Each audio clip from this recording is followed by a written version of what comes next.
Coming up on today's Next Fan Up podcast, we're going to talk about the Sam Darnold trade. We're going to create the All Undrafted Free Agent Team.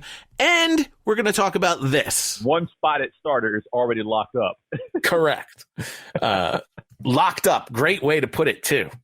See what you did there. Oh, cornerback, gosh. Locked up. Dad joke. See, you want to contribute to the dad No, jokes. I know you do.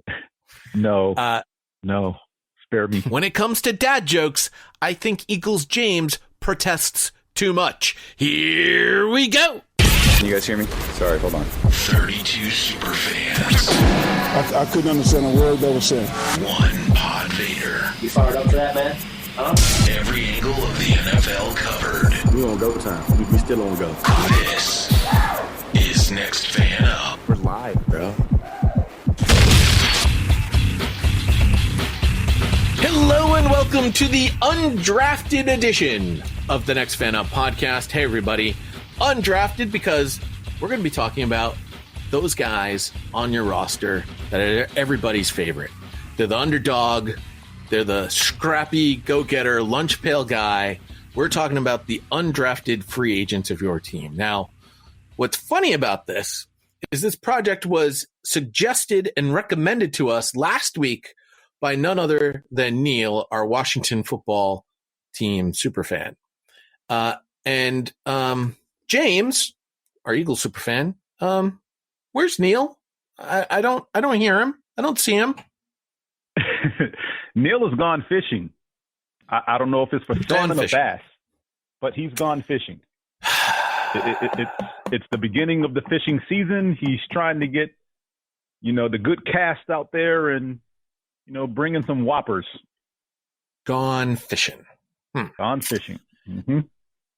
I'd rather be fishing for draft picks, and that is not an introduction to Dad Joke Thursday. But yeah, are you sure about that? Because it sounded like a dad joke. It's pretty close. It's definitely pretty close. Man. No, but I do have a draft question. Oh, you have a draft question? Go ahead. And this will set up something we'll talk about later because it happened since we last aired. Considering recent transactions that have taken place, where does the draft start now? Is it 4 or 5? I'm saying 4, but there might be dissenting opinions on that. We'll talk about that because that'll be our top story this week. Was a big trade that occurred with a quarterback switching teams once again. So we'll get into all of that. We're going to talk about the undrafted free agents. Our task was to create a team of undrafted free agents from 2016 to 2020. We'll see how we did. Now, I didn't actually create a team. I just got all of the candidates. So we'll create the team live on the podcast. That'll be fun. And then to top things off, I just want to have a quick conversation on some of the leftover free agents that are out there. There's a couple of guys I'm a little surprised still haven't found a team. One of them has basically come out and said he's going to wait until after the draft is done to really put the hardcore press on to get on a team, which I think is a little odd for him. But we'll get into all of that here in just a little bit. We definitely want to hear from you. Nextfanup@gmail.com. At NFU Podcast. You can also talk to us on Facebook, facebook.com/NFU Podcast. Be sure to tell your friends about the show. We are available everywhere that you can hear podcasting, whether that's Google, whether that's Apple, Spotify, iHeartRadio, Stitcher, Pandora, Amazon Music, you name it, we're there. Tell everybody about us because we've got draft coverage and the opinions of the fans is really the only opinion that matters. And so with that, let's hit the news of the week. Things happen in the NFL. That's why there's This Week in the NFL. Yesterday, today. James, tell me if you've heard this story before, but the New York Jets traded away their first round draft choice, Sam Darnold, to the Carolina Panthers for a 2021 sixth round pick and second and fourth round picks in 2022. Let's just start with the compensation. To me, this seems super low for a starting quarterback in the NFL. Yeah, it is. And I'm looking at this two ways. Coming from you, that says a lot, considering the way your squad lowballs teams for talent. I use that word loosely here as addressing Sam Darnold. But for the Jets, they're trying to build for the future. This is probably the best they can get for him based on how he's played thus far. If this is the best that the Jets could have gotten for it, I'm very disappointed in my team. Hey, I'm pretty sure they didn't want to keep this guy in division for a team that knows how to, quote, build around people. Well, and for the Jets, well, okay. So let's just jump right into this. It's a 6th rounder this year, a 2nd and a 4th rounder next year. So Next year. Even if we're going to take my team out of it, the Bears apparently are looking for a quarterback. You're telling me the Bears couldn't pony up something better than that for Sam Darnold? The Bears will always be looking for a quarterback. Look, they'll be looking for a quarterback next year. Can we really throw them in this conversation? I mean, they signed Andy Dalton. Zach Wilson, I believe, is only 3 months younger than Sam Darnold. Right. To me, you've got a quarterback who is going to be at the same age as one of the top rookies coming into this draft, who has years of NFL experience behind him. So the learning curve to, quote unquote, fix him is that much smaller. Yeah, absolutely. Every single team that was looking for a quarterback should have been clamoring for Sam Darnold just for the option. And if it only took, I mean, all right, I'm New England. Ding, ding, ding. Hey, New York Jets. Yeah. I hear you don't like your starting quarterback anymore. I have a 2nd round draft choice for you this year. Okay. So let's go back and look at some of the other trades that took place. I mean, what did the Colts give the Eagles again for a lot. Our dumpster fire? Was it a lot? You got a 1st round draft choice. Yeah, next year. Okay. Not this year. I'm going to give you a 1st round this year. All right, so I'm going to give you a 2nd round this year. That's the equivalent. Probably. But also look at the careers. I mean, Carson Wentz has shown flashes of, dare I say, greatness. I hate using that phrase, but he's shown flashes of being a very good NFL quarterback. We haven't even seen that from Sam Darnold. And granted, yes, I know he's played in the dregs of the NFL, that is the New York Jets, but they barely put any talent around him when he was drafted. Every veteran free agent that they signed to try to make the offense better was disastrous. And the last 2 years of his tenure there in New York, they had Adam Gase as head coach. And we already know what kind of a moron Adam Gase is. So it's not like this team did any favors to make Sam Darnold look competent as an NFL quarterback. Well, remember, offensive play calling is very easy to do. You just pick 3 plays and you put them in place, and then you're golden. Supposedly, I counter with the Jets were a dumpster fire for the last 4 years, which has happened to overlap with Sam Darnold's entire time there, and not once has he looked like a quarterback in which any of the other 31 teams in the league would say, "I'd like to have that guy under center someday." So, including the "I'm seeing ghosts out there" comment. Oh gosh, that came probably from the worst thing he's ever said. That famous game against the New England Patriots and the Boogeymen, which made it even better. To me, Sam Darnold has shown enough skills that he can be a competent starting quarterback. Now, to channel our Scottish fishing buddy, is he a quarterback that is going to make your team better, or do you have to have pieces around him to make your team competitive? And I would agree that it is the latter, not the former. It's definitely the latter. You need pieces around him. He's not there. If he has the potential to be that type of quarterback, he's not there yet. And I'm not sure Carolina is the landing spot for that to happen. Because from the Jets side, they're young. Okay, they got what I guess they felt was a good deal to move on from him, because obviously they were going to move on from him having the number 2 pick in the draft. It's good for Darnold to get out of New York. Is Carolina the right landing spot? I don't know, because now that he's in Carolina on the last year of his deal, rookie contract with an option next season, and then you have. Well, they're going to get his option. So, so they get his option. So you got him at 2 years at an affordable price. Teddy Bridgewater, who they have to move, who's under contract. Well, so how do you move Teddy Bridgewater now? Well, you don't have to move Teddy Bridgewater, but they did give him permission. They did give him permission to seek a trade. Because there's going to be a competition there. Right. And as far as Bridgewater is concerned, he shouldn't have to compete for a job he clearly earned last year. Well, Teddy Bridgewater didn't do anything last year that told any of the other teams. First year in the new system. Hey, again, I go with first year in the new system. Most quarterbacks don't look that great. He looked fine in New Orleans, and he only was there for 1 year. No, he was not in New Orleans for 1 year. He was in New Orleans for 3 years. And he played, he was the backup there for about 3 years because they kept signing him to 1 year deals. The problem is he only played in that. You only remember that 5-game stretch in which Drew Brees was hurt 2 seasons ago.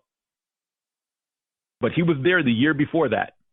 Interesting to note, not only has he been in New Orleans for 3 years, but he got there via the New York Jets. Mm-hmm. All right. So apparently Carolina is the place where Jet cast-off quarterbacks go to die. So, all right. Listen, Teddy Bridgewater did not have a great season last year. It wasn't great. And you have Christian McCaffrey coming back. You have Robbie Anderson as your clear number one wide receiver. Now, Sam Darnold has a history with Robbie Anderson, so there's already built-in chemistry there. You have DJ Moore. You brought in David. Not hitting him often. You have DJ Moore, and you brought in David Moore, who David Moore was on my all-budget free agent team. You might remember. You also are picking fairly early in the draft. You are at pick number 8. So the chance that another offensive weapon could be available is there. Your offensive line,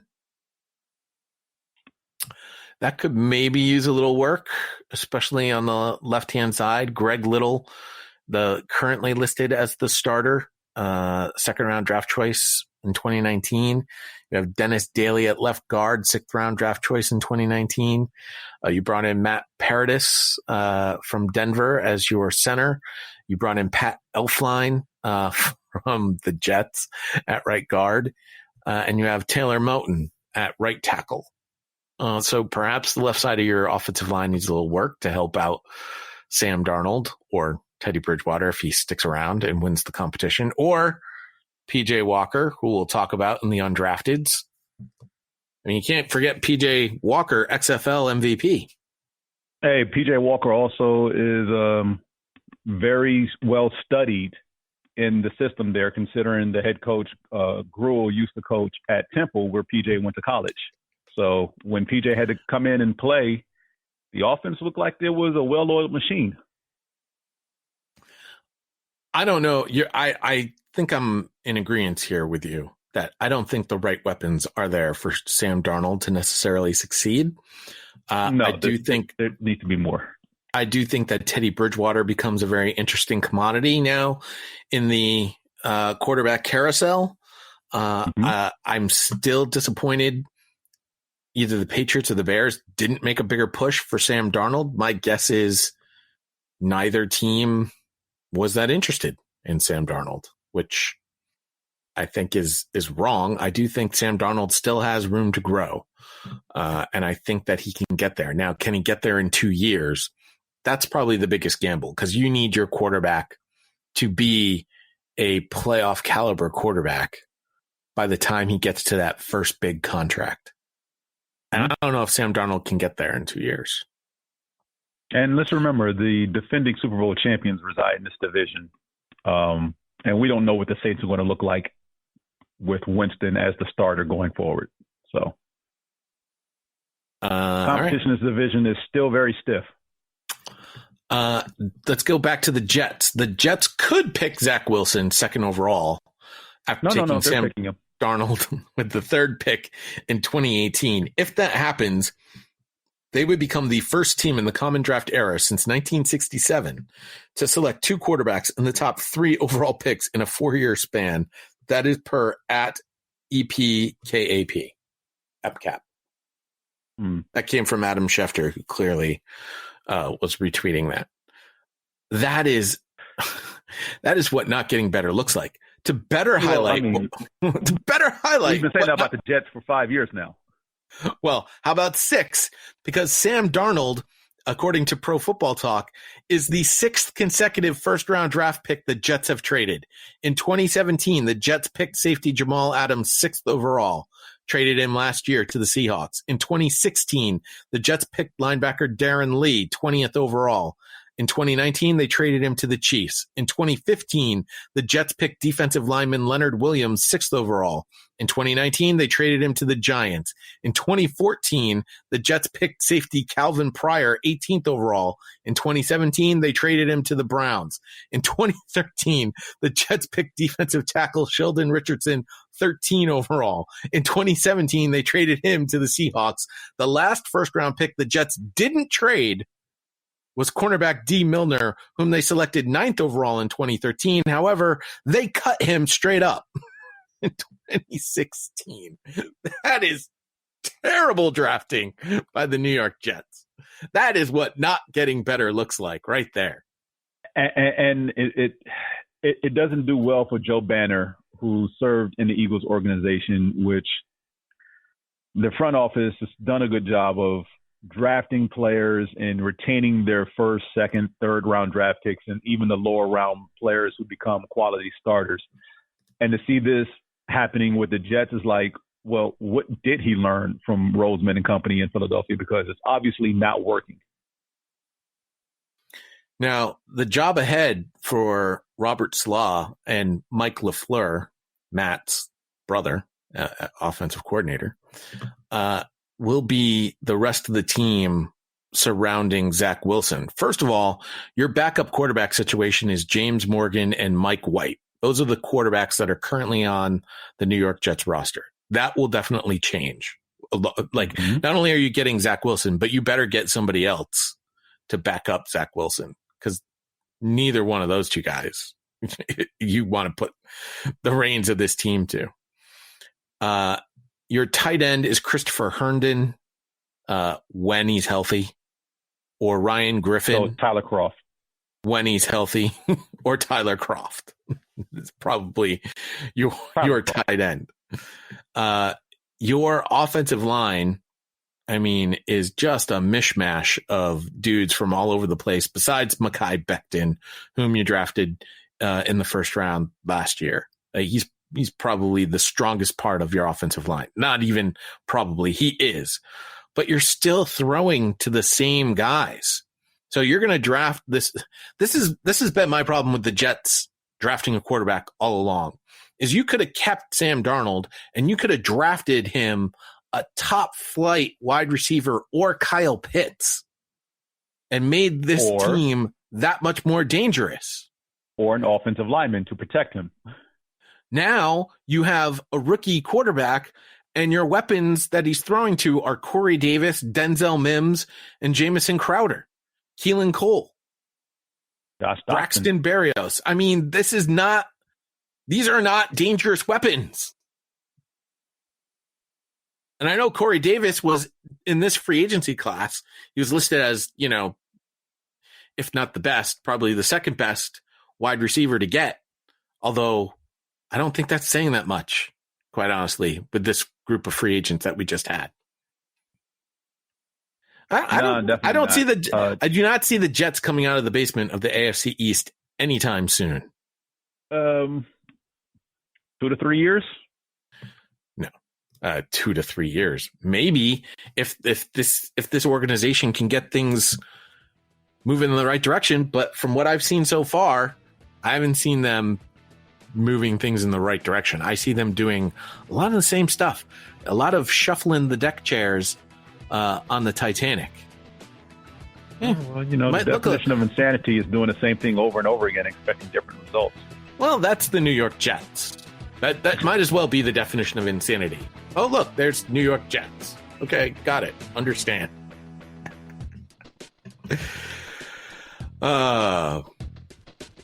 You're having way too much fun with this. Beyond the Sam Darnold trade, it's been a slow news week, got to tell you. Couple of things that happened most recently here. The Bengals announced that they have released running back Giovanni Bernard. So there's another running back that's available out there. Now, the problem with that is free agent running backs are not getting paid. So, no, they're not.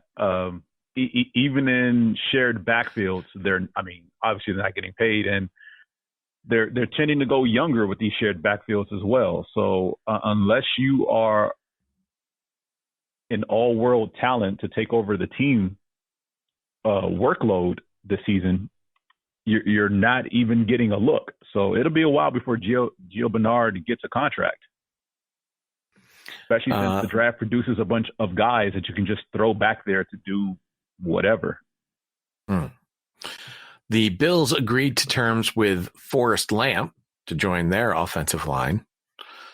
And the Panthers weren't done adding players as they added former Pro Bowl cornerback A.J. Bouye. Now, Bouye still has a 2-game suspension that he has to serve for violations of the use of PEDs.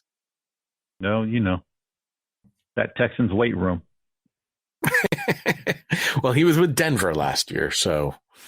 Okay. He still had contact with some of the guys there, I'm pretty sure.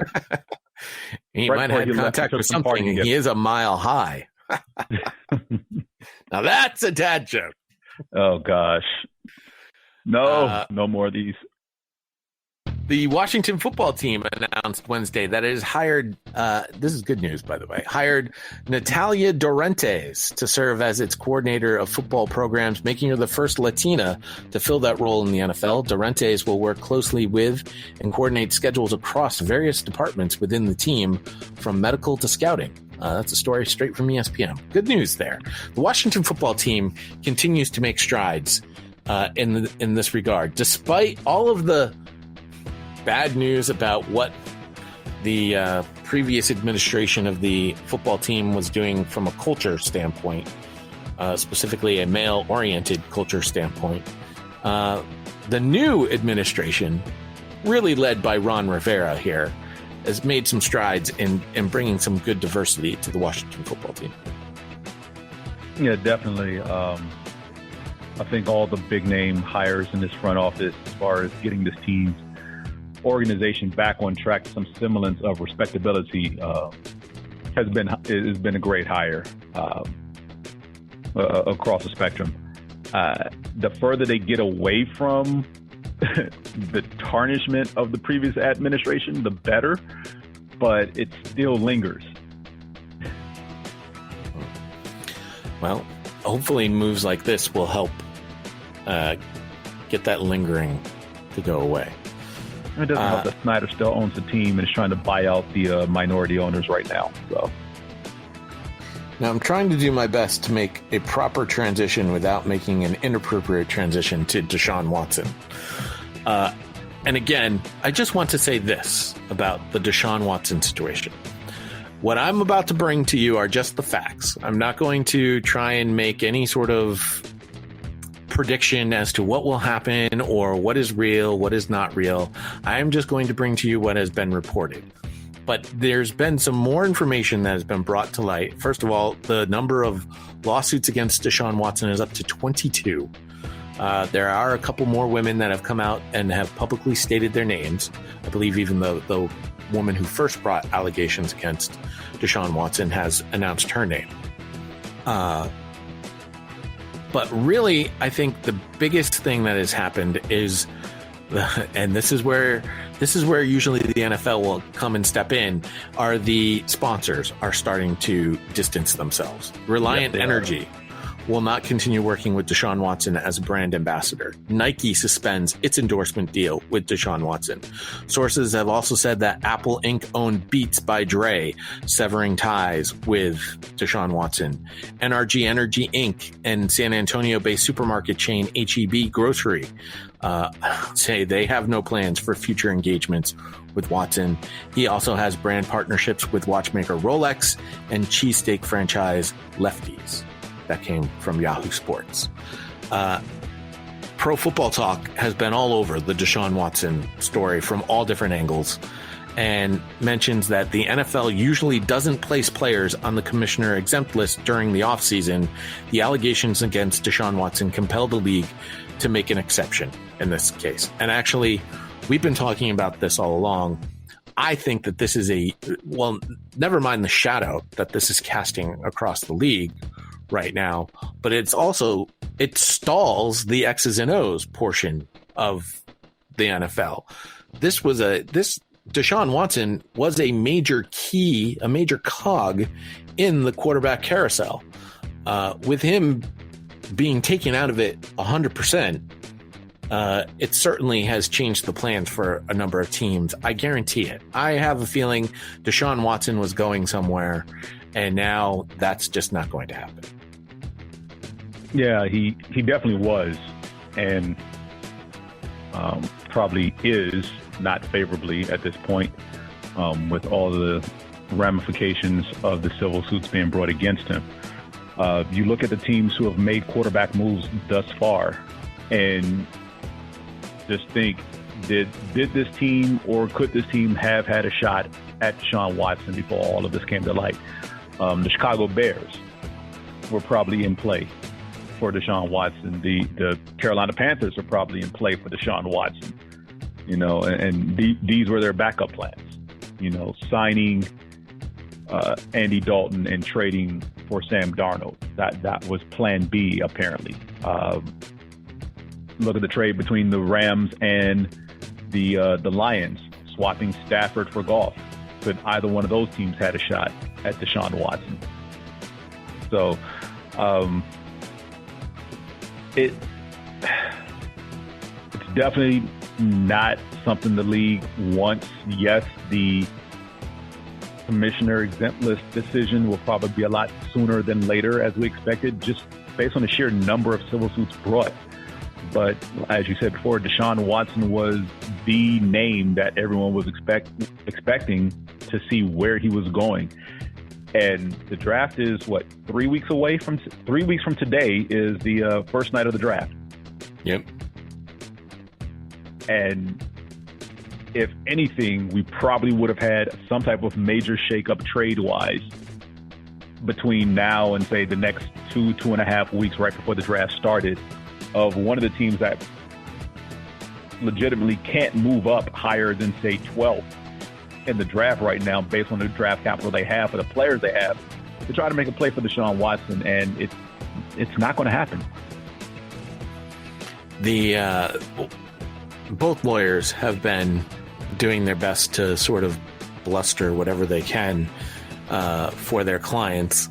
One last item that came out, though, and again, reported by Pro Football Talk, Tony Busby, who is the attorney for the plaintiffs in this regard, hints that he will be exploring whether the Texans knew or should have known enough about Deshaun Watson's alleged misconduct during private massage sessions to make the team potentially liable to one or more of Watson's alleged victims.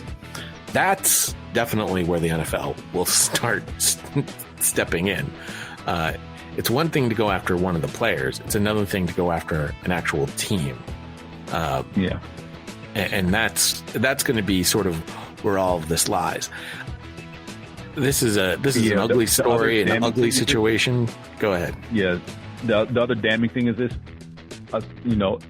in addition to this sheer number of civil suits being brought, is that for those who don't know, all of these women are not based in Houston or the Houston area or even in Texas. These are women who are in multiple states. I believe Florida and Georgia were mentioned as well as where some of these incidents allegedly took place.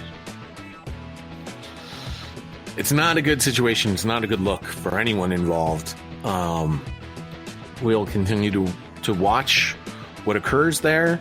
I don't think there's going to be a solution anytime soon. And I do think the only solution from a football standpoint will be the commissioner exempt list.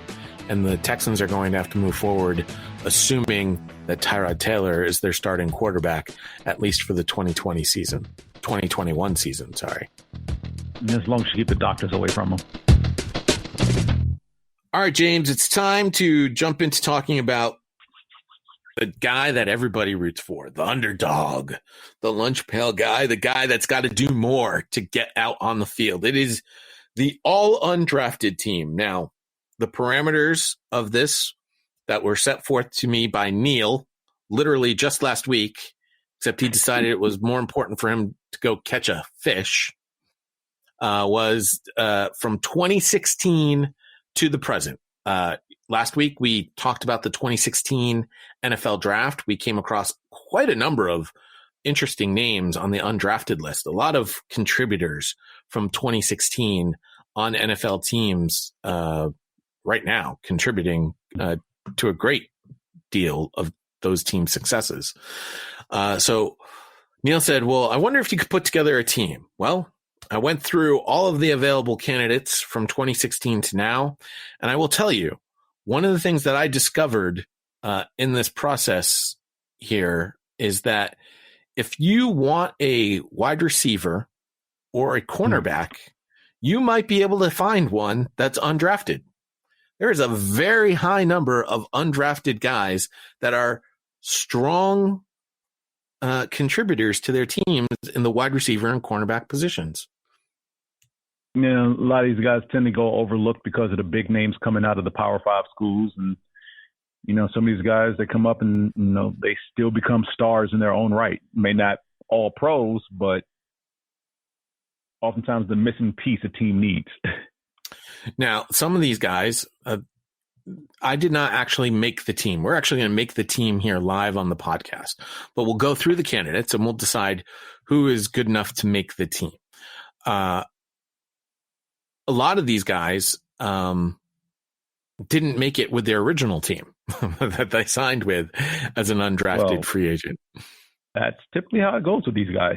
They show things in training camp and preseason, and they may not make the cut list, and another team has a void they need to fill depth-wise, and due to financial constraints of whatever they can and can't do under the cap at the time, undrafted rookies are usually the best way to go to fill depth, and these guys pick up quickly and work their way up the chart.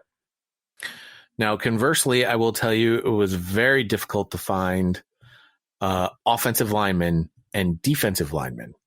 And those positions, those very important trench positions, you're going to get drafted. If you're a big fella, if you're one of the big uglies, and you're going to be a contributor on a team, you're going to end up getting drafted. If not a lot of quality players coming out of the undrafted candidates. There's a few, but not a lot. All right, you ready to jump into this? Let's get started. All right, at quarterback from 2016 to 2017, these are the guys that I said could be the starter for this team. I did not name the starter, but these are the guys. In 2019, the Browns signed undrafted free agent David Blau, who famously had a wonderful Thanksgiving game for the Detroit Lions. Really? I don't think you're using that word properly. Listen, he had a good game. Didn't win the game, but he had a good game. Next on the list from 2018, the Carolina Panthers signed Kyle Allen, whom, along with a guy who was signed in 2017 by the 49ers, Nick Mullen, amongst the guys that I'm going to list here, probably the two guys that have the most NFL starting experience. Yeah. At least at the quarterback position. Yeah, I know, but it's sad because that experience does not give me hope for this team so far. Well, listen, if you're not a drafted quarterback, there's probably not a lot of hope for you on the undrafted side. Although man. I'm going to mention the GOATs of the undrafteds as we go through this as well. Sure. Taysom Taysom Hill in 2017 was signed by the Packers. Also in 2017, the Colts signed PJ Walker. Yeah. Now, PJ Walker was the XFL MVP. Taysom Hill, Neil tried to say, has been talked about in the same breath as Steve Young, which he had. I mean, that is a legitimate quote from Sean Payton, but I will not put Taysom Hill and Steve Young in the same breath. No, we can't do that. I also don't want Taysom Hill as my starter. So for me, this comes down to Kyle Allen and PJ Walker. You know who I'm voting for. You're going with PJ Walker. Well, of course I am. All right. I will also go with the XFL MVP, PJ Walker. He is the starter for our all undrafted team from 2016 to present. Now, GOATs, these three undrafted free agent quarterbacks are all either in the Hall of Fame or Hall of Fame bound. I will start with the guy who's not yet in the Hall of Fame, but I believe will ultimately end up there, Tony Romo. He's the most recent one, at least. Yeah, he probably will. Warren Moon is in the Hall of Fame. Oh, well, for those who don't know, there's a reason Warren Moon wasn't drafted. Right. Because he refused to change position coming out of the University of Washington. He actually started in Canada, right? Canada for 5 years. Mm-hmm. And then there's one. Oh, no, sorry, not 5 years. It was 8 years, won 5 straight Grey Cups. That's what it was. Before he made his NFL debut. Besides Doug Flutie, he's probably second to only Doug Flutie as greatest Canadian Football League quarterback. Now, just using Canada's numbers. Oh, I don't. Well, yeah, because Flutie played longer in Canada than Moon did. Yes. And then the last, and this guy is probably the GOAT of the GOATs, of the undrafted GOATs. It is Kurt Warner, the grocery store clerk. He won a Super Bowl. Moon because his circumstance was different than the other two. The other two flat out didn't get drafted. Warren Moon was told he wasn't going to get drafted because he wouldn't play cornerback. I should also mention that when I talk about the GOATs of the undrafted free agents, I did utilize lists from many different outlets. And if it was a black and white photograph of the player, I didn't include them on my GOAT list, even though they probably are like the greatest. But it's like, how am I really going to tell if like this guy from 1947 was the greatest? Oh gosh. Oh, okay. Running back. I was about to say, what all year the are these black and white photos from? Because there are some black and white photos of players who played in the 80s. Well, no, I will say there are even some guys from the 60s that I skipped over when I made my GOAT lists. But all right, so we've got PJ Walker starting at quarterback. All right. Yeah. At running back, the 49ers in 2020 signed Salvin Ahmed, who had a pretty interesting rookie season. But I don't necessarily know if he belongs on this list. 2018, we have Gus Edwards from the Ravens, but I think the guy that's probably going to end up being our full-time starter is the guy from the Denver Broncos, Phillip Lindsay. I have to counter with you here. Jacksonville running back James Robinson. Excuse me. How did James Robinson not end up on my list? I don't know how James Robinson didn't end up on your list, but in 2020, he wasn't drafted, found his way on the Jacksonville Jaguars. And, we all know the story.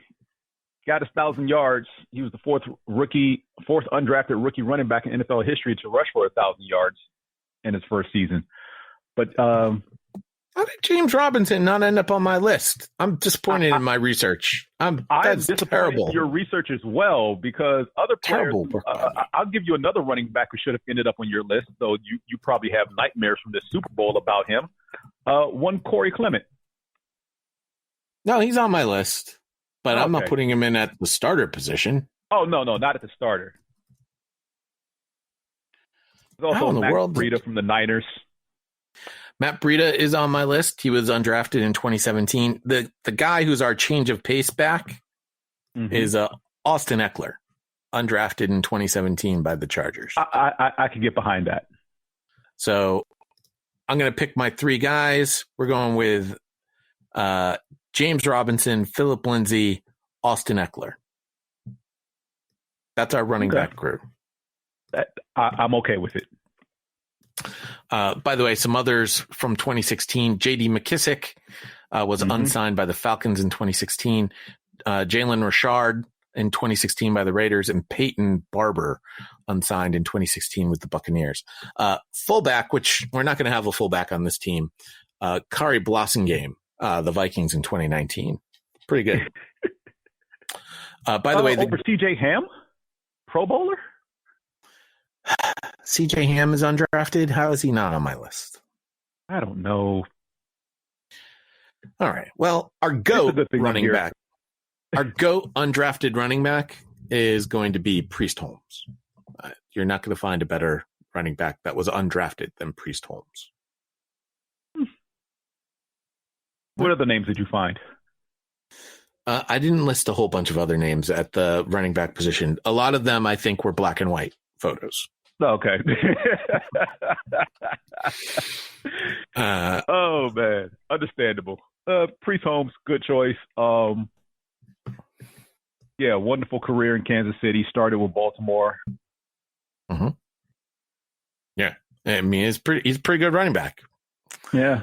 I got nothing against that one. All right. Now, this is a long list here. The wide receiver. Oh, gosh. The wide receivers. All right. You know what it is? I can tell you how some of these guys missed my list. I don't think I looked at the 2020 undrafteds. Bad work by yours truly. All right. Yeah. In 2019, from the Cowboys, Jalen Guyton, the Dolphins, Preston Williams, the Patriots, Jacoby Myers, the Saints, Deontay Harris, Washington's Steven Sims. Those are the 2019 candidates at wide receiver. All those guys, significant contributions. I would say between Preston Williams and Jacoby Myers. I mean, Jacoby Myers led the Patriots. Not that that's saying much.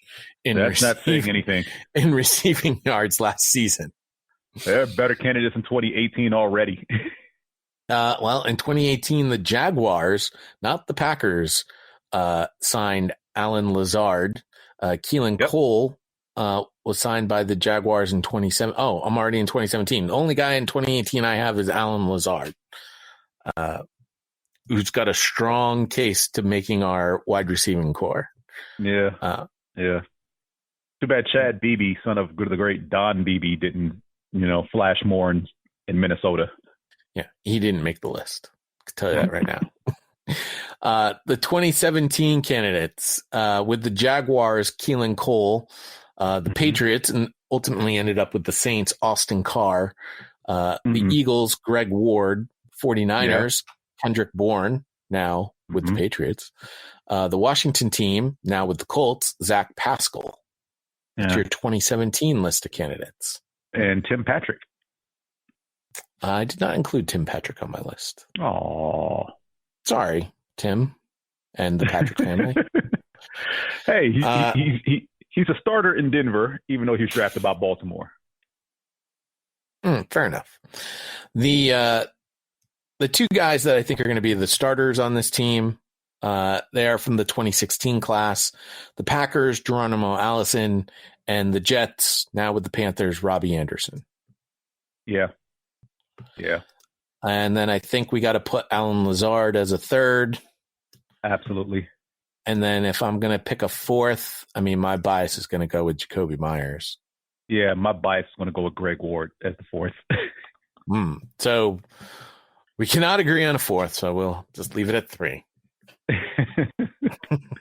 Sorry, Jacoby Myers. Come on, but first of all, wide receivers for the Patriots outside of Edelman, I can't really give you anything. Jacoby Myers is pretty good. I'll tell you that right now. Oh man, the problem is he's a little slow. A little slow? Yeah. Okay. So why we having wide receivers who are a little slow? We've got a burner because he catches everything. Okay, but you got Greg Ward in the slot who can tear it up, and he's not slow. And can't catch a thing. Can't catch a cold. Greg Ward can catch. Oh, can he? Yes, he can. All right. I'd like to see him catch some touchdowns. That'd be nice. He's caught touchdowns. Were you not paying attention to, what was it, 2018, where we had to win 4 games to make the playoffs? That's 2018.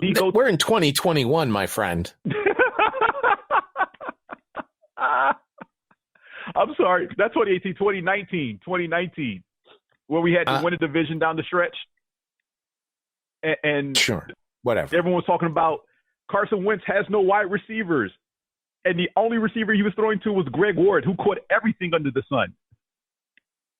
Okay. Well, he needs to refine that greatness and bring it. Well, they need to play him more. Well, then there you go. Let's put it this way. The 2 people ahead of him who shouldn't have been playing are now gone. So you don't have to worry about that. Here are your GOATs at the wide receiver position, undrafted wide receivers, the greatest of all time. We will start with my Patriot guy, even though he started as a Dolphin, ended as a Bronco, Wes Welker. Was undrafted. Drew Pearson. Drew Pearson is probably the oldest. No, actually, there's one other player on this list, on my GOAT list, but Drew Pearson's one of the oldest players I have on my list. Rod Smith. From the Denver Broncos. Definitely was undrafted. The guy who was Wes Welker before Wes Welker was a thing, Wayne Krebet of the New York Jets. I'm surprised you actually picked him. I had to put him on. Listen, there are a couple of guys that I have great respect for when it comes to the game of football and the wide receiver position. Wayne Krebet is one of them. The other guy, and why is his name? I have such great respect for him. I've forgotten his name. The Chicago Bears, Tom Waddle. Thank you. Tom Waddle. Yeah. I mean, that guy, pretty good career. That guy got hit so hard over the middle so many times and just kept playing. That was quarterbacks hanging him out to dry. I mean, listen, but those 2 guys, those were the 2 guys that I watched and I was like, man, that is a wide receiver.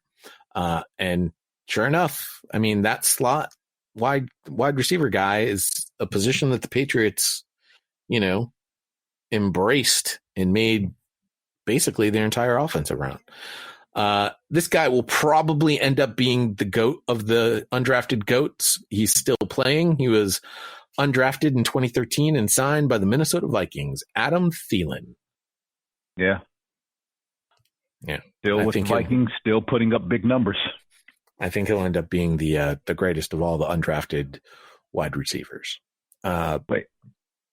Okay, yeah. The undrafted wide receivers. He will not catch Jim No Rice. one's catching Rice. Jerry Rice, period. Jerry Rice. That's the end of sentence. Not Jim Rice. Jim Rice is the baseball player. Yes. Tight ends. In 2018, the 49ers signed Ross Dwelly. And, I mean, I would say that's probably my biggest stretch here on my list. Well, maybe him, or in 2017, the Jets' Anthony Ferkser, who's become something of a hero in Tennessee, Anthony Ferkser. I'm pretty sure we can do better. 2017. Yeah, how about Blake Jarwin of the Dallas Cowboys, or Jarwin. Robert Tonyan, who was undrafted and signed by the Lions in 2017, but it had his career really came to fruition in Green Bay. Or how about that's got to suck for Lions fans. How about Jacob Hollister, who was originally with the Patriots, and the Patriots just jettisoned him off because they're like, we don't need a tight end. Oh, really? They don't? What did they do this all season? Yeah, exactly. So Jacob Hollister was originally with the Patriots. They just cut him straight up, and he went on and had a pretty good year last year with the Seahawks. Also in 2017, the Cardinals signed Ricky Seals-Jones, who's pretty good tight end. So since we only have 3 wide receivers, we can take 3 of these tight ends, and I'm going to guess Tonyan and Jarwin are locks. Yeah, definitely. Question is, who is our third? Who are you tied between? I would say it's Ricky Seals-Jones or Jacob Hollister. I would be fine either way. All right, Jacob Hollister. Patriots bias comes through. You made the team. Good job. The GOAT, and there's no question, because he's arguably one of the guys in the conversation about GOAT tight ends, is Antonio Gates. Yeah, true. Yep. All right. Now, this position, I will say, was the most difficult. These next, we're going to put all the offensive linemen together. But this was a difficult position to find guys that started and, started a number of games and have remained starters for their teams. There's plenty of situations, and I'll even mention it right now. The Cowboys in 20, Terrence Steele. Now, Terrence Steele was the starter because of Lyle Collins being injured the entire season. Mm-hmm. So will Terrence Steele still be the starter for the Cowboys in 2021? I mean, that's still to be determined, but my guess is the Cowboys are looking for an upgrade to Terrence Steele. Probably someone with a little bit more play under his belt, just in case the starter's not ready. But he played the entire season. I can't see them trying to rock the boat too much. Again, they're one of those teams with cap issues, so Steele may still be on the roster. He could get more playing time, but I don't think he just plants the starter unless it's still an injury issue. As I go to our lads furiously to see what their depth chart looks like right now. Terrence Steele is listed as the third right tackle behind Lyle Collins and Ty Nske from Buffalo, whom they just signed. So, Terrence Steele probably not going to be a starter for the Dallas Cowboys this year. Yeah. You brought up Andrew Wiley from the Colts. He ended up starting a number of games for them. And I brought the only guy that I brought before we started recording was from 2017, the Denver Broncos, Elijah Wilkinson at offensive tackle. I will tell you, it was easier to find GOATs in this regard because I've got Jason Peters and Joe Jacoby as undrafted free agent linemen at the tackle position. Yeah, Jason Peters, a longtime starter for both Buffalo and Philadelphia. Still trying to play in the league at this point, but I don't think he has anything left to give. I don't think teams are going to be knocking at his door to come play for them, not even at the veteran minimum, unless they're completely desperate. But last year just showed he just doesn't have the footwork or the skill set anymore to be out there at tackle or at any other lineman position. I mean, he's 37, which, I mean, if he was still playing at the top of his game, sure, but he just can't get back there right now. At the guard position from 2016, the Green Bay Packers signed Lucas Patrick. And then we got a couple of guys from 2019, the Bears, Alex Bars, and the Eagles, Nate Herbig. Yeah. Yep, those are guys. That's pretty. Look, like you said, it's slim pickings for these offensive linemen here. The Chiefs signed Ryan Hunter in 2018, but I mean he's currently with the LA Chargers. I don't even know if he's the starter out there. He's with the Chargers. I'll tell you what our lads has on the depth chart here. And Ryan Hunter is he's third at right tackle. Okay.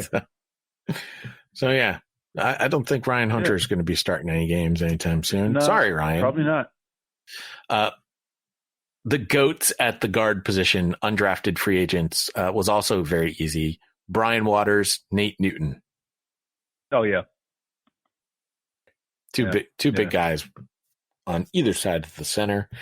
I will say there's a couple of centers, undrafted centers, that pretty solid here. 2016, the Ravens signed Matt Skura, who's now going to be the starter for the Miami Dolphins. And 2019, the Bears signed Sam Mustipher, who's a pretty good center in his own right. I think he can also play a couple other positions on the offensive line, which is always a solid thing from any player, especially if you're undrafted. I did put Patrick McCarry from the Ravens, who was signed in 2019 here, only because he filled in for Matt Skura and is currently slated to be the starter for the Baltimore Ravens. But we'll have to wait and see with Pat McCarry. The GOAT center, though, this one, again, was very easy to find. Jeff Saturday. Yeah. No really, the only problem Jeff Saturday ran into was his last name wasn't Sunday. You're welcome. No. All right. On the defensive side of the ball, again, the big uglies, very difficult to find big uglies to fit on a team, but there are a few. This guy also played fullback for the Ravens, 2017, Patrick Ricard, whom really could be a defensive tackle too. He's 300 pounds. He's a big fella. In 2016, the Texans have Ufomba Kamalu, who clearly could be on the all-name team as well, which is great. 2016, the Giants signed Romeo Okwara, who's now currently I think he's still with the Detroit Lions.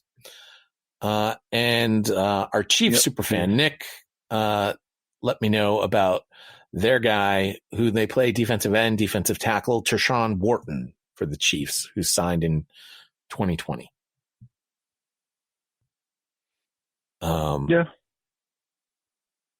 I don't know who our two starters would be. Maybe it would be Wharton and Ricard,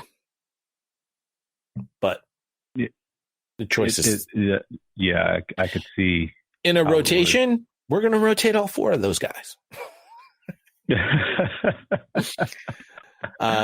All of them get to play. GOAT unsigned defensive end Michael Bennett. Yeah. There you go. At the defensive tackle position, I've got Poona Ford from the Seahawks in 2018, Adam Butler, Patriots, now signed with the Dolphins, 2017, and our Saints superfan Chris mentioned that just on an interception from last season alone, Shy Tuttle was unsigned in 2019. Oh, man, Shy Tuttle. Again, I don't know who our starter would be, but we're going to rotate all three of those dudes. Yeah, that's probably best. By the way, the GOAT of the GOATs, I don't know. I mean, the quarterbacks are pretty big, but this guy, more guys want to be John Randall than any other guy on the defensive side of the ball. Yeah. All right. And arguably one of the best of all time at defensive tackle in John Randall. Yes, definitely. All right. The linebackers, again, difficult position to really find some guys, but there are a few. Panthers in 2017, Ben Bouware. Also in the 2017 class, the Bengals, Hardy Nickerson, and the Raiders, Nicholas Morrow. All pretty good linebackers. In 16, the Ravens, Patrick Unawarsu, and the Rams, Corey Littleton. Oh, yeah, definitely Corey Littleton makes the squad. Yeah. Again, I'll put Corey Littleton as a starter on one side. I'm up for any of the other guys on the other side. And we got Ben Neiman of the Chiefs in 2018. I know. No. Robert Spillane? No. Okay. Listen, Hey, I'm trying here. do any of those guys measure up to the GOAT at outside linebacker James Harrison? No one measures up to James Harrison. James Harrison's probably working out the play right now. By the way, I'm going to make Hardy Nickerson our second starter at outside linebacker. So we got Hardy Nickerson, Corey Littleton on the outside. Okay. On the inside, this one was super difficult. But our Packers superfan mentioned Chris Barnes, who is probably going to be their starter next season. I can definitely agree with that one. Had a pretty good year. I've got the Patriots in 19 with Terez Hall, who is definitely not going to start next season, but he's probably going to be a significant contributor to the team as a backup rotational guy, special teams guy. A lot of these guys are special teams guys. Dylan Cole with the Texans in 2017. The Patriots in 2017 all had Harvey Lange, who I thought was fantastic. He got into a car accident, ended up being cut. He played with the Jets all last season. All you have to do is look at the Jets defense from last season and go, yeah, Harvey Lange, we love you, but you clearly are not, you're not one of the GOAT inside linebackers. Let's put it that way. And Calvin Munson in 2017 with the Giants. All these guys, strong special teams contributors, but we're clearly going to have to play a 3-4 or 4-3 because I really only see 3 starting linebackers out of this linebacker group that we mentioned. By the way, GOAT inside linebackers, London Fletcher and Sam Mills. Yeah. Solid, right? Beyond solid. The sad thing is London Fletcher, despite Washington making the playoffs last year, didn't play in that playoff game. And it was his first time that a team he played for went to the playoffs. All right. At the cornerback position, again, much like wide receiver, there's some pretty good names here with the corners. In 2019, the Dolphins have Nick Needham, who is a significant contributor on their defensive side of the ball. Our Bills superfan Rob mentioned Levi Wallace from 2018. Our Patriots superfan right here will tell you that the best name on this list is J.C. Jackson, hands down. Because he is the starter. He is the unquestionable starter out of this group. Oh gosh, you're not budging on that one. So we understand what is one spotted starter is already locked up. Correct. Locked up. Great way to put it too. See what you did there. Oh, cornerback gosh. Locked up. Dad joke. See, you want to contribute to the dad joke. Jokes. I know you do. No. Spare me. Trey Herndon, the Jaguars 2018. The Cowboys in 2018, Charvarius Ward, now with the stupid Chiefs. Sorry, that's what's about the Chiefs, huh? Did I say that out loud?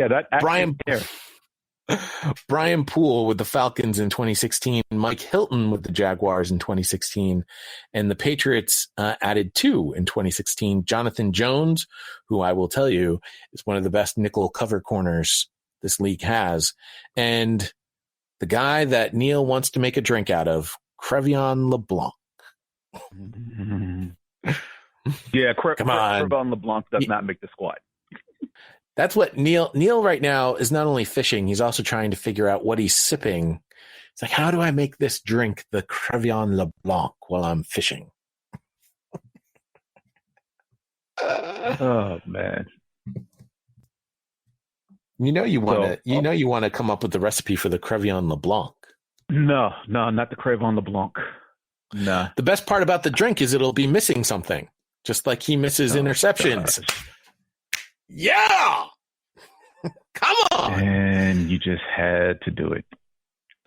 So the other starter, I'm guessing, is going to be Ward or Wallace. Yeah.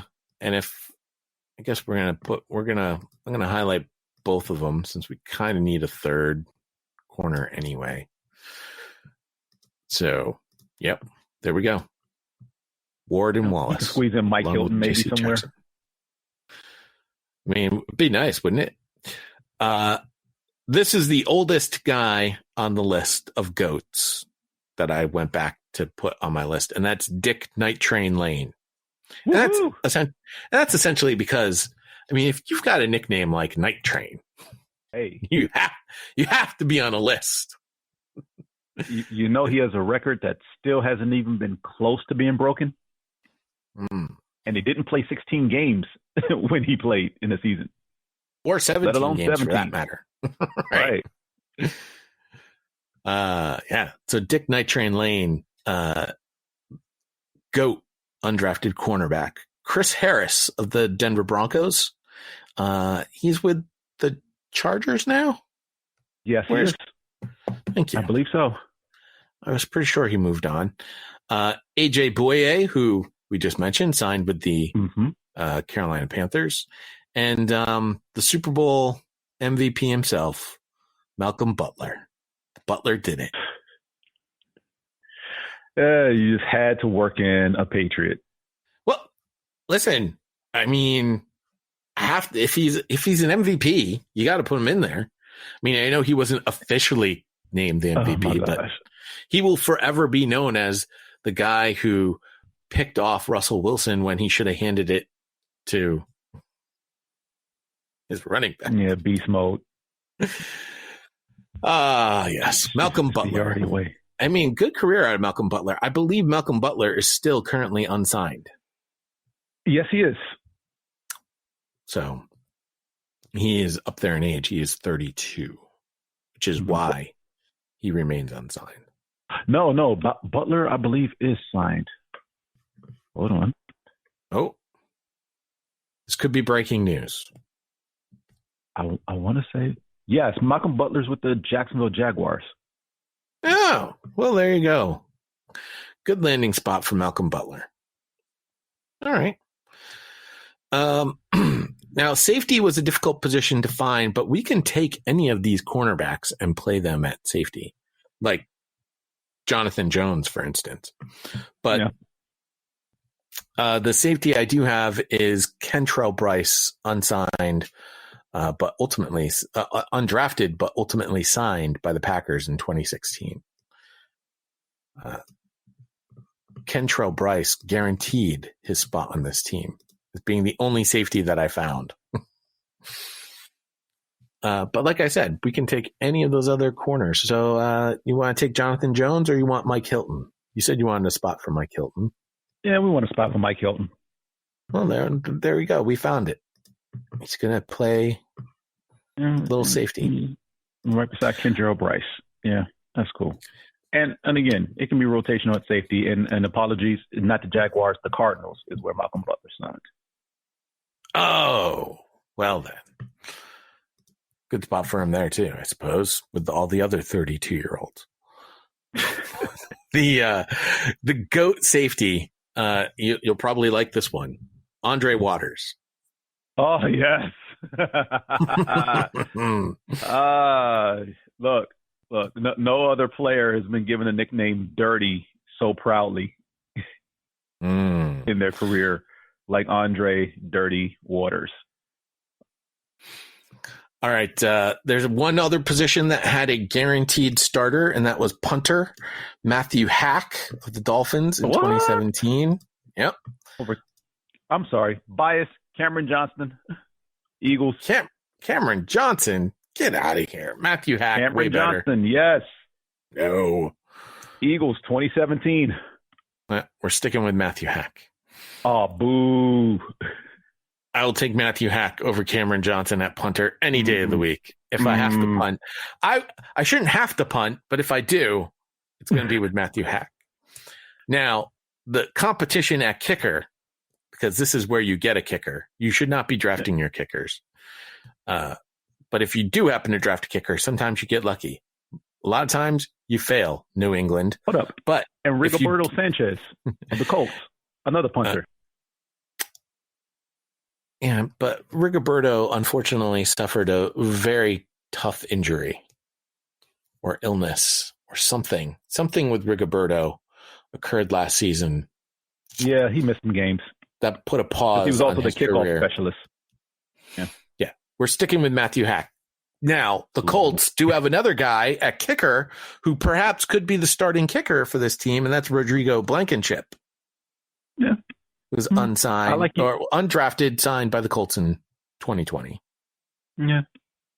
You have the money badger, Michael Badgley, Colts, Nope. 2018. Nope, not Badgley. No. You have Younghoe Koo, Chargers, 2017, currently with the Atlanta theme Falcons. here. The Chargers signed quite a few of these guys over the years. In 2016, and he's still there, Houston Texans, Kaimi Fairbairn, pretty good. But I think the guy that's ultimately going to be our starter was signed by the Ravens and is currently with the New Orleans Saints, Will Lutz. Yeah. Pretty good kicker. Yeah, I got to go with Will Lutz. Now the battle also, for the 2016, Aldrich Rosas. Yeah, For the not Titans, good enough. Pretty good. I mean, but amongst this list of guys, I'm not going to take Aldrich Rosas over any of these guys. I'll even take the money badger over him. Look, he warrants mention. I don't know. I think I take him over Badgley. Because once he started calling himself the money badger, his kicking problem started and hadn't stopped. I will tell you, Rodrigo Blankenship could end up being the best kicker out of this group. But as of right now, I'm going to take Will Lutz, Kaimi Fairbairn, and a very close second. Yeah, my only knock on Will Lutz, he's a dome kicker. Fair enough. Rodrigo Blankenship is a goggle kicker. No, he too a dome kicker.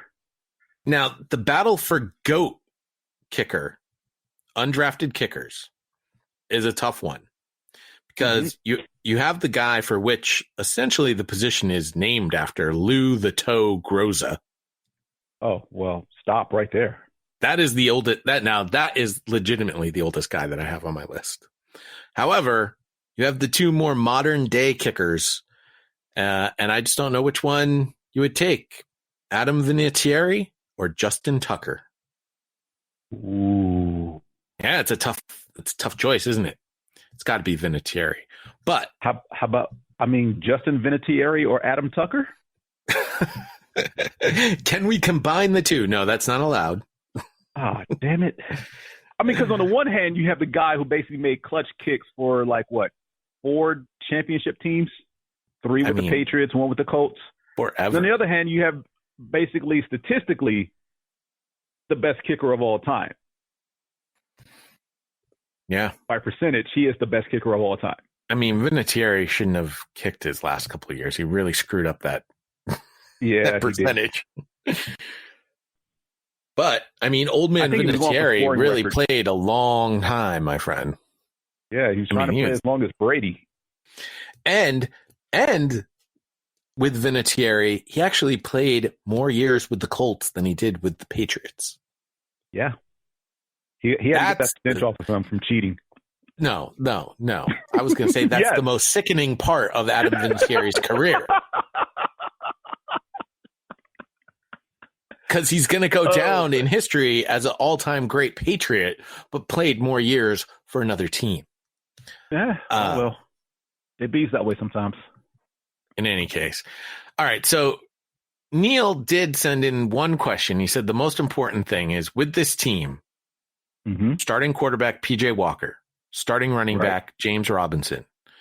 He's going to be throwing to Geronimo Allison, Robbie Anderson, Alan Lazard, Blake Jarwin, our starting tight end, or Robert Tonyan. Tonyan's the starting tight end. Tonyan's going to be the starting tight end. Yes.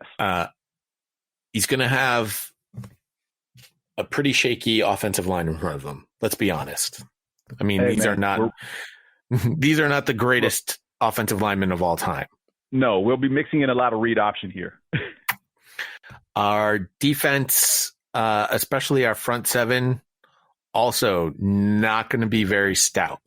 We're going to be doing a lot of rotations with our defensive ends and our defensive tackles and our outside linebackers for that matter. We're going to be in nickel or dime most of the time anyway, so only one or two of those linebackers will be on the field. I mean, our secondary is, I think, fairly strong. Solid. It's solid. But as we have learned, and even I have learned, you need to have a great pass rusher to make that secondary really, really great. And we don't really have a great pass rusher.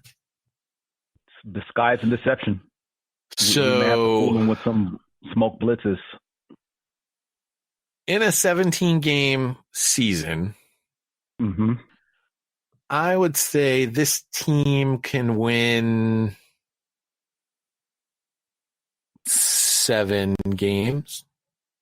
Okay, you've been a little bit more generous with me. I was going to say about 5 or 6. I mean, we do have some really great wide receivers to surround PJ Walker with. And we have, not only do we have James Robinson as the starter, but we got Phillip Lindsay with Austin Eckler as a change of pace guy. We have some good pieces on offense that we can. The skill position is not lacking. We have the tight ends, we have the receivers, we have the backs. The problem is the offensive line and how well they can hold up. So again, if we're mixing in read option, we have a chance in every single game because PJ Walker becomes a threat with his legs as well. We can put up some points, but our defense has definitely got some question marks. And as you mentioned, the offensive line has got some big question marks. So at the end of the day, 7, you might be right. 7 might be generous, but I do think that this team can score some points and would give some teams some headaches for sure. Let's put it this way. I'll take them over my team. As my team is currently constructed, definitely take them over my team. Yeah, I take them over mine right now. All right. There you go. The all undrafted team from 2016 to today. And we even gave you the all undrafted team period of all time as well. Now, by the way, the all undrafted team of all time, that's a pretty good team. Yeah. Depending on who you are, you're going to start Kurt Warner or Warren Moon. You're going to be handing the ball off to Priest Holmes. You're going to be throwing the ball to Adam Thielen, Rod Smith, Wes Welker, Antonio Gates. Yeah. You're going to have Jason Peters, Joe Jacoby, Brian Waters, Nate Newton, and Jeff Saturday as your offensive line. Yeah. We've got a pass rusher in Michael Bennett and John Randall, honestly, at the defensive tackle position. James Harrison, London Fletcher, and Sam Mills at line. This is a solid. You're not, now the all-time team, the all undrafted team, that could probably give the all NFL team a run for its money. All right, that maybe not, but it's it's a pretty good team with some Hall of Famers. Hey, look, the all undrafted team, all I'm going to say is if we're blitzing safeties, tell your quarterback to watch his knees. Mr. Waters had a penchant for diving at those. One last item here, because I teased it at the top of the show, and that is the best remaining free agents. I'm a little surprised some of these guys are still available. But as I teased, here's the one guy that I'm mostly surprised is still available. And that is hold on a second. And that's Richard Sherman. Again? Listen, Richard Sherman has come out and said that he's going to wait until after the draft. But in all honesty, hello, New York Jets. Bob Salah, you have a job, and your biggest cheerleader was Richard Sherman, whom you just coached. Now, you're going to tell me you don't have use for a guy like Richard Sherman to be your on-field coach for this secondary? Your starters in the secondary, I hope you're listening here, New York, are Blesson Austin and Bryce Hall with Ashton Davis and Marcus May at safety. Now, Marcus May not thrilled about the fact that Sam Darnold just got traded away from the team. Probably not thrilled that he got franchise tagged. Bring in a guy like Richard Sherman. Even if you don't think he's the Richard Sherman of old, he's still a guy that can help your team right now, right away. Unless Robert Salah knows something we don't. How old is Richard Sherman again? He's old. Okay. He's older. He's 33. Okay. I'm telling you right now, he may not be a lockdown corner like he used to be. Mm-hmm. I mean, there is definitely a drop off in talent as you get older, especially at a position like cornerback. And you're going to have to cover 20-year-old men who can run 4.3 30s, 4.3 40s, and sometimes even 4.2 40s. Mm-hmm. Which is something that Richard Sherman clearly cannot run anymore. No. His height is a big asset in one-on-one coverage if he can keep up with said wide receiver. But look, and I hate giving shout-outs to Neil's team, but like you, I have to give respect where respect is due. Gone are the days of any defensive back playing almost 20 years like Darrell Green at a high level. I mean, and you'd be hard pressed to find another DB who played corner as long as Darrell Green, let alone played in the league as long as him. We've already talked about some of the best corners end up moving to safety. Aeneas Williams moved to safety. Rod Woodson moved to safety. So I don't know if it's a scheme thing. Maybe Saleh sees something in the draft coming up that he may try to, convince the front office to pull in the second or third round. They have a dearth of picks. Again, Sherman's age is a big factor against him. The last 2 years he played, definitely big knocks against him because his health is an issue now, as he didn't play full seasons each of the last 2 years. When he was healthy, he didn't look that great. He doesn't make up the distance like he used to on off coverage anymore. Now his off coverage looks like what my secondary played. Catch the ball and, get your yardage, and hopefully I make the tackle. There's a couple other guys. Some surprise me, some don't. Melvin Ingram is still unsigned. That's surprising. He's 32. Not surprising to me because I think Melvin Ingram's looking for a payday. And I base that on what I saw in Hard Knocks last season. Melvin Ingram wants to get paid as a top pass rusher. And all you have to do is look at why Jadeveon Clowney is still unsigned. And you have your answer as to why Melvin Ingram is unsigned. I don't think he's going to get paid as a top pass rusher.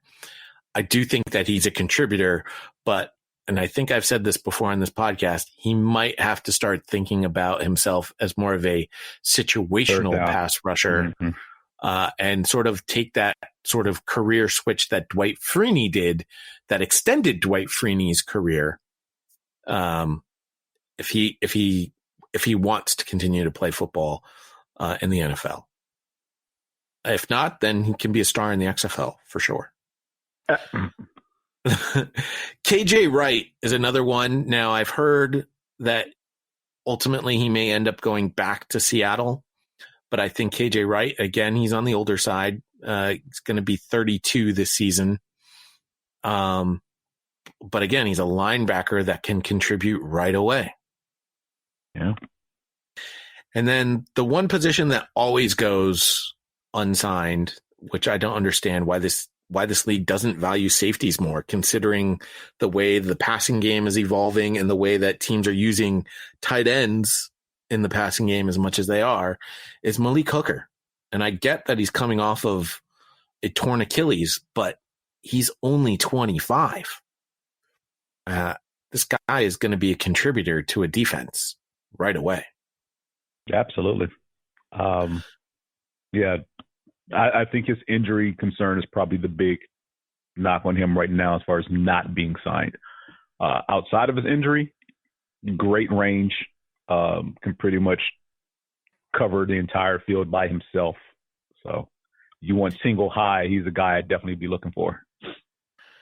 Now, when you look at the PFF rankings and you look at who's left in their top 100 who have gone unsigned, the main reason why is because these guys are all over 31. They're all over 30. Mm-hmm. There is a center. Our chief superfan Nick even mentioned that Austin Ryder is a guy that's still available out there at the center position. I don't know. We can see. He was ranked 12th among centers by PFF last season. However, PFF decides to rank their offensive linemen. I mean, that's not bad. That's right in the middle of the pack. So if your team needs a center, perhaps definitely Austin top half Ryder of is the league. the guy. Right. And I think a lot of these guys are going to end up getting signed by teams as they fill out their rosters after the draft. But I definitely think there are teams that are waiting for the draft to see what they end up getting to fill their holes there before they make a financial commitment to an older, more likely to be injured player in some of these, especially these offensive linemen. He still save his career, yeah. Right. I mean, look, once we hit April, free agency signing pretty much is done, at least the first period. It opens in March. We get a frenzy for like the first 5 to 7 days. It tapers off. When the calendar turns over to April, everybody's focused on the draft. No one's getting signed. Once we're done with the draft and we roll into May, that second period starts, and like you said, it's let's fill in the gaps with these aging guys. They can teach the younger guys, and depending on how much the younger guys learn in free agency, the older guys end up becoming liabilities because now the younger guys have learned from you as we hope they would, and your contract's not a detriment to us going into the season. So in preseason, we can cut you. But honestly, I hate helping the New York Jets. I mean, but look at what they're going to take Zach Wilson early in the first round. Mm-hmm. Then number 2 overall. Then they pick again when? Do they have another first round draft choice? They do at 23. They do. Mm-hmm. So, I mean, you gotta find a weapon, right? You're probably going to take the best available offensive weapon at that particular point at 23. I don't think they stay at 23. Depending, let's look at it this way. We already know 1, 2, and 3 are going to be quarterbacks. The Falcons are a question mark at 4. The Bengals, for all intents and purposes, have a 2-way go at best wide receiver and best lineman. All right. Mm-hmm. So I'm looking at 6 through 10 here. Miami, Detroit, Carolina, Denver, Dallas. Any of those teams looking at another wide receiver? Well, they should be. Carolina, because I'm trying Detroit to figure out where be. the top 3 receivers go, and Kyle Pitts. So if we say the top 3 receivers and Kyle Pitts go all in the top 10, is there anybody left skill position-wise that the Dolphins could be looking at, or did they just look at best available player at 23? And if that's the case at 23, do they want that player at 23 and then they move back? Or if they have a chance to move up because something funky happens in the top 10 and say one of the top 3 receivers falls. Now, granted, I don't think he falls past 12 because if one of those top 3 receivers is available at 12, the Eagles are taking him. And that's the end of that. But if there's somebody we don't know about, I'm hearing things, and I wish Neil was on. Minnesota wide receiver Boston. I'm probably messing up his last name. Boston or Boston, coming out in the draft. He's getting first round grade, so he could be there. But I don't think they stay there at 23. There's going to be movement with that draft pick, up or down. And I feel like the top 10 picks will dictate what they do. So guys that you're going to be looking at beyond the big 3 at wide receiver, Rashad Bateman is who you're thinking of from Minnesota. Yeah. Kadarius Toney's been getting some pub out of Florida. Terrence Marshall from LSU, because he's a wide receiver from LSU. LSU, right. One of the guys who many think is sort of should be talked about in the same breath as the top three guys at Ole Miss, Elijah Moore, is another big wide receiver target. Rondell Moore is a slot guy from Purdue. Kadarius Toney out of Florida. Yeah. Thanks for re-mentioning Kadarius Toney. Hey, I missed it earlier. Sorry. Those are guys that I've heard as potential first round guys. And again, I've heard that this wide receiver class is deep, so it can go into the second and third. You can still get a quality guy. I mean, I didn't even mention probably one of the best slot guys, and he played at the Senior Bowl in Amari Rodgers. He's a guy that I've got my eyes on for the New England Patriots in the third or fourth round of the NFL draft. So there's some talent to be had at wide receiver. That said, if I'm the New York Jets, I can help my team tremendously by signing Richard Sherman. And then I can focus more on some of these offensive guys instead of worrying about maybe having one of these defensive players like Patrick Surtain or Caleb Farley drop to me at pick 23. Yeah. There you go. We didn't really get into it when we were talking about Sam Darnold, but the draft, I do believe, starts at number 4 with the Atlanta Falcons. Falcons are on the clock because it's pretty obvious that Trevor Lawrence and Zach Wilson are going 1 and 2. I don't think it's as obvious as we think what the 49ers are going to do. I mean, you have to assume they're taking a quarterback there because of the position that they're in, but which quarterback it will be, I think, is of question for sure. The Falcons, there's been a lot of talk about the Falcons. What's that? I'm going to put you in the GMC because Neil's not here. Do it. You're drafting 3 for the 49ers. Garoppolo, shaky at best right now. Trey Lance, Justin Fields, Mac Jones, because those are all the guys who are being mentioned right after Lawrence and Wilson. Who do you take?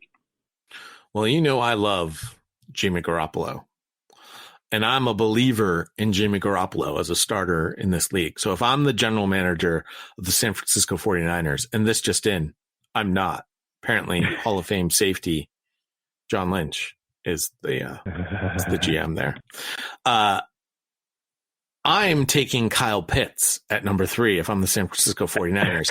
And if I'm not taking Kyle Pitts, who has been listed as perhaps the best player in this draft, then I'm going to take one of those wide receivers, and I'm going to add him to my young core of wide receivers to give my quarterback the best possibility to succeed. And really, if I really wanted to think about it, the problem with Jimmy Garoppolo isn't his talent, because he's got plenty of it. The problem with Jimmy Garoppolo is he can't stay healthy. So maybe I need to start looking at another offensive lineman, although I'm pretty good on my offensive line. I'm about to say the offensive line is pretty solid. Some of the hits are to his own undoing, if you will. Honestly, this is this conversation that I just walked myself through is exactly why people believe that San Francisco is taking a quarterback. They don't believe in Jimmy Garoppolo. My problem with this is and it's the same problem that in the same conversation that we have with the Atlanta Falcons. If I'm taking a quarterback that high, I need him to contribute right away. I don't need to have him sitting on the bench learning from my starter. Yeah, I get that it worked out with a certain Patrick Mahomes, but that's a completely different situation that you can't apply to every single team in the NFL. It's not going to work the same way. So to me, I don't think the 49ers and the Falcons should be thinking quarterback at that particular spot. They should be thinking best possible weapon to help my team win. And frankly, the Falcons should be thinking defense. And if that's the case, the Falcons should be moving at a pick number 4. Okay. So back to the original question, because you've already mentioned health is an issue. Let's say something stupid happens. Garoppolo's not going to be healthy enough to play the first month of the season. You can't get by with whatever they have currently on the roster. You're drafting one of these three: Lance, Fields, Jones. Who do you take?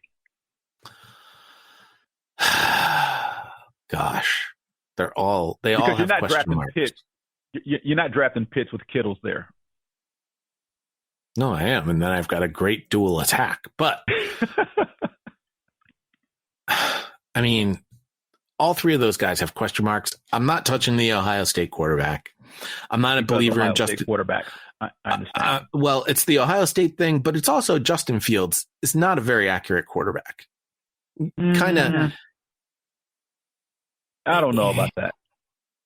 Yeah, I'm not a big fan of Justin Fields as a quarterback, as a running threat quarterback. Yes, he's got a ton of talent. There's no denying it. But I don't think he's very accurate. And I can't trust that he's going to be able to actually pass the ball in passing situations. Doesn't that sound eerily familiar to my critique of a certain quarterback in New England? That's what really scares me, by the way, with New England, is I think they're going to look for the guy that's going to be exactly like right now. Like New Cam Newton. Next week. New England's next week. Which of the three? So I'm not taking Justin Fields. I don't know enough about Trey Lance, and he didn't play last season. And to me, that's too big of a risk at pick number 3 to risk it all on that guy. Jones? So I got to take Mac Jones. And here's the thing. A lot of people are saying, well, Mac Jones is playing against lesser talent with a loaded team. Well, he's going to have a loaded team in San Francisco. And yeah, the defensive talent's going to be much better in the NFL than it was in the SEC. But is it that much better? A lot of people talk about the SEC as being the best college football conference for a reason. Yeah, so, Alabama and everybody else. But listen, the speed of the game, cringe when it comes to Alabama quarterbacks. The speed of the game is definitely a real thing. He's going to have to get used to it. But we just saw Justin Herbert, who did just fine learning the speed of the game there in LA. And is it going to make the Niners? Is it going to make the Niners a championship team? Is he going to lead them right to the Super Bowl? Probably not in his first year, but he's going to be just fine in that particular system. I think Mac Jones is the pick at number 3. Okay. That brings us to Atlanta. Atlanta needs to move out of that spot because they should be thinking defense, defense, defense. The Bengals should also be considering moving out of that spot because they should be thinking offensive line, offensive line, offensive line. Well, yeah, Sewell. You don't take Sewell at 5? Well, certainly. If you could definitely take Sewell at 5 for sure, but I'm also saying there's enough interest in all of these other players that maybe Denver decides they want to jump up. I can probably still get Sewell at 9 if I trade back to that spot. I don't know. Let's see here. Sewell at 9. I think I could because I think the Dolphins are looking at a wide receiver. Detroit. I think Detroit might be interested in taking Sewell, but by the way, I still have Rashawn Slater as plan B option at this particular point. I think the Panthers are looking at a wide receiver, and I'm at the Broncos spot, and the Broncos moved up to take a quarterback. So I'm saying, wait, the Broncos move up to take a quarterback. So you saying that the Broncos punt on Drew Lock? Yep. Oh wow. I'm saying the first round is a chaos, and we haven't even done the fan mock draft yet. I'm saying the Bengals can move back to the Broncos spot. They could trade with the Broncos. The Broncos are moving up to take a quarterback, and that leaves. Okay, and now who do the Broncos take between? Well, because they're going to be picking at 5, and depends on if the Falcons have moved back or not, and if they've taken a quarterback. Fields and Lance. But you're looking at Fields and Lance. Mm-hmm. Mm-hmm. You're going to take whichever one of them are available. And however you rank your board, probably going to take Lance over Fields. Fields would be my number 5 option at quarterback. Yeah. Listen, you're right. These are all conversations we're going to have with the Superfan Super Mock Draft. Now, I will let everyone know right now. I will peel back the curtain for you all. We're going to present to you the Superfan Super Mock Draft. However, it will be a Superfan Super Mock Draft like you have never heard before, because we only have 16 Superfans right now. It's very sad, frankly. Hey, maybe you happen to be a super fan of the Jaguars or the Jets or the 49ers or the Bengals or the Panthers or the Broncos or the Vikings. Man, the Vikings have been a tough team for us over the years. Or let's see here. Yeah. How's our Colts super fan these days? We might. Our who? Yeah. Okay. So Colts or the Titans? No, Jordan's still around. What am I talking about? We have a Titans. I apologize, Jordan. Our Steelers super fan really wants to tap out. So if you're a Steelers super fan, we won't let him. We won't let our Steelers super fan tap out ever. Let's see here. Ben Cleveland Browns Ben? He been around? He's spotty at best. Ravens Don is spotty at best. That I can attest for. And there you go. And that's just the first round. So listen, if you're a fan of those teams, nextfanup@gmail.com. Reach out. I can certainly get you involved in the Superfan Super Mock Draft. Nextfanup@gmail.com is the email address. At NFU Podcast is Twitter. Facebook.com/NFU Podcast is another great way to continue the conversation. And where we'll probably have a lot of our Superfan Super Mock Draft results posted on our Facebook page. And also our webpage, nextfanup.wordpress.com. It's a webpage that will be indefinitely in progress. That's the best way to put that. Yes, that's the best way to put it. There's stuff there now that you can go and check out, but it is definitely a work in progress and will indefinitely remain a work in progress. So for James and for all the fish that Neil didn't catch, I am PodVader. There you have it. Halibut. Dear friends and colleagues, saying goodbye is never easy. I believe we can all feel proud of what we have done together, and through it all, you have maintained your professionalism and commitment and remained true to the spirit of the Charter. That principle. We go out, we hit people in the mouth.